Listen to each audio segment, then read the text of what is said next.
Фирмата е 24 години, сега ова година. Значи беше една од првите приватни фирми во Македонија, одма кога се пушти законот за приватни фирми формирање. Моите родители во суштина ја формираја фирмата и на почеток се занимаваше со разновидни дејности.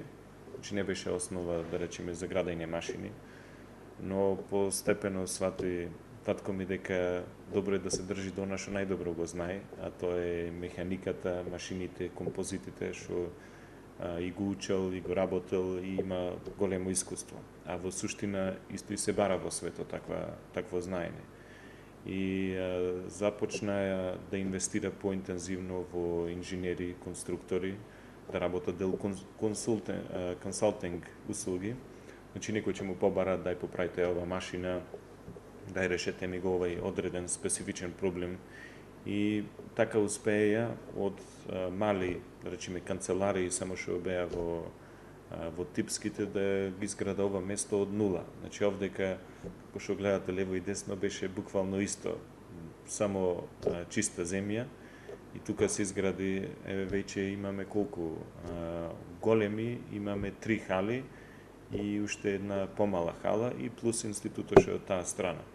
Значи од ова место се изгради место за градење машини што со име и бренд кој што денеска е доста препознат во светот, во тие индустрии кои што продаваме. Значи кога луѓето прашаат за кој прави машини за намотување, ние сме од првите 2 фирми кои што луѓето дискутираат. Во светот, да. За каде се извезувате и како вид на машини? Сега извезуваме воглавно во Европска унија, во Русија, во Кина. Нормално, овие не се како главни пазари, но имаме исто машини и во Америка извезено. Гледаме сега како Јужна Кореја, Јапонија потенцијално.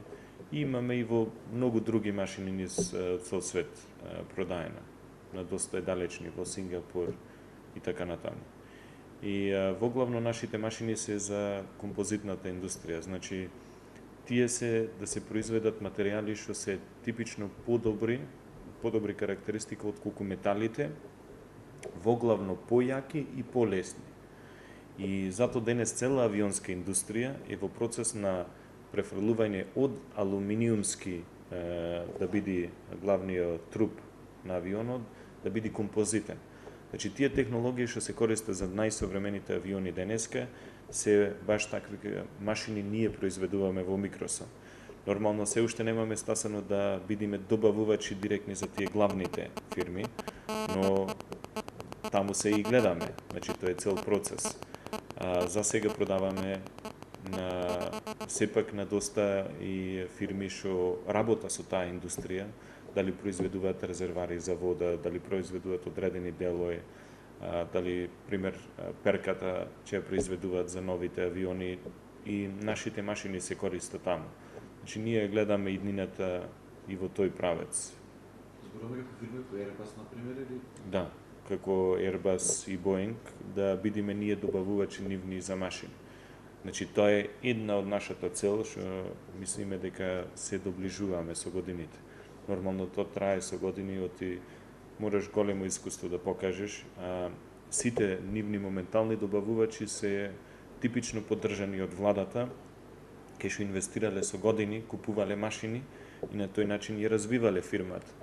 Ние не можеме да очекуваме тука од владата, владата нема голема програма за авионска индустрија или вселенска и нормално се ние што го работиме е за извоз, што не е типично за нашите конкуренти, оти првен тие се развијани за домашниот пазар, како основно, и после започнува со извоз. За вселенската индустрија исто така? Што може? Да, ние имаме доста машини продаено за производители, пример на сателити и други додатни делови за вселенска индустрија.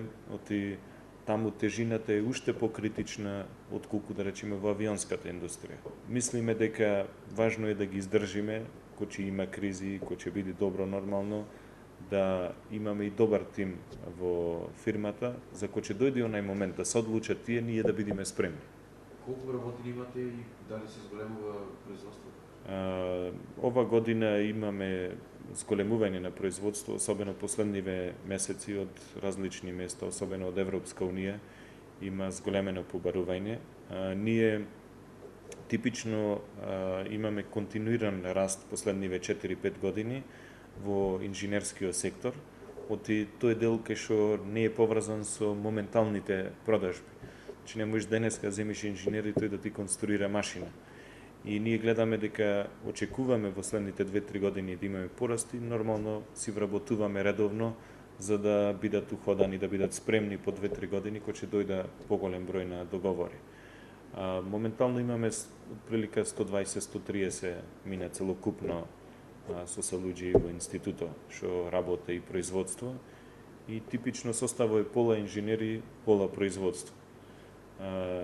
Нашата сила е во тоа што и можеме да контролираме производство како што произведуваме, но и можеме да контролираме што произведуваме. Значи ние ги конструираме, ги дизајнираме цели машини од нула. Значи сето тука се прави. Купецот иди со некој концепт на производство, вика сакам некој резервар да произведам, сакам толку парчина, сакам со тој стандард да биде исполнет, толку брзо продуктивност и така натаму, и ние го правиме целиот концепт за таа фабрика. Така веќе имаме една цела фабрика продадена во Индија, кај што моментално заврши сертификацијата на производот и купецот веќе ја пушти линијата да работи во 3 смени. Значи интензивно работа во производството и очекува барем 500.000 парчина да произведува годишно, што е многу значајно за таа цела фабрика. А зашто? За резервари за подпритисок. Тие се за овие пропан, бутан гасови. Да. И тие нормално гледа се првин локалниот пазар да го освоја, но за нив после тоа нема крај. Оти тие се едни од ретките фирми во светот што има такво производство. Може трета да е во светот што има. А прва што има најмодерно производство. Оти тие се сега со наши машини од еден наш партнер од Германија. Исто така. Пред известен период имавте идеја исто така и патишта и мостови да се градат композитни материјали. Докаде сте? Тоа беше воглавно за мостови. Тој дел беше како истражен проект. Значи Европска унија гледаше дека че има потреба за репарирање и градење на нови мостови следните 5 до 10 години и размислува во кој правец да го прават тоа. Тој проект беше неколку фирми низ Европа, институти, производствени фирми и ние како производител на машини да дизајнираме концепт за во иднина како да изгледаат мостовите. И ние успешно го завршивме тој проект, произведивме и примероци што беа тестирани и успешно се докажа дека може да се примена за мостови.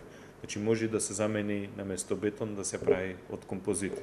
Нормално тоа е за иднина, оти сепак одредени трошоци се повисоки од колку бетонските мостови, но ако гледаме целокупно дека мостот треба 50 до 100 години да издржи, тогаш за композитите има подобри оцени.